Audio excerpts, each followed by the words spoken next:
माझं नाव आहे रामचंद्र बाळकृष्ण पाटील आणि माझ्या मिसेसचं नाव आहे वनिता रामचंद्र पाटील. आम्ही दोघेही राहणार उंडाळे.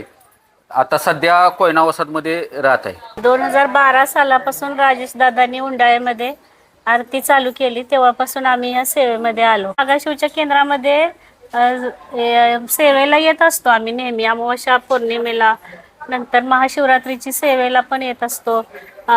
गुरुचरित्राची सेवा, नवनाथाची सर्व सेवा आम्ही इथे येऊन करत असतो. 2012 साली माझं घर होत नव्हतं, ते राजेशदादांच्या सेवेमुळं माझं घर झालं. आणि नंतर काल एवढा भीषण अपघात झाला कोयना वसाहतमध्ये की एक केसभर अंतरातच माझी मुलगी वाचली.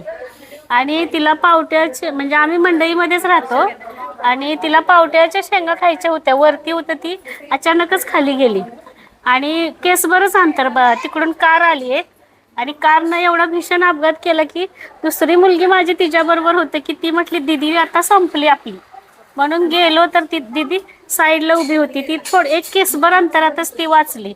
अक्षरशः मी रात्रभर झोपली नाही. त्यामुळे मला सेवेला यायला पण वेळ झाला. मिस्टरांना म्हटलं तुम्ही जावा, का तर केसभर अंतरातच माझी मुलगी वाचली. ती कृष्णा कॉलेजमध्ये फार्मसीला आहे.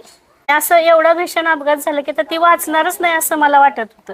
आणि ती महाशिवरात्रीच्या सेवेला, ती प्रत्येक सेवेला असते, जसं जशी सुट्टी असेल तसं.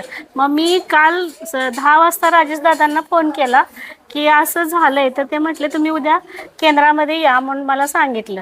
अक्षरशः मी रात्रभर रडतच म्हणजे झोपलीच नाही मी. मंडईमध्ये ज्या 2-3 बायका विकायला बसल्या होत्या त्या बायकांच्या अंगावर गेली कार. आरतीला येते, सेवेला येते, बऱ्यापैकी जबरदस्त. काल स्वामींचा अनुभव होता की म्हणजे स्वामी प्रचिती एवढी मोठी आली की जबरदस्तच काल मला स्वामी प्रचिती आलेली. मी ज्या सेवा मी केल्या त्या सेवेमुळेच मला आज हा अनुभव, जबरदस्त अनुभव आला आहे. श्री स्वामी.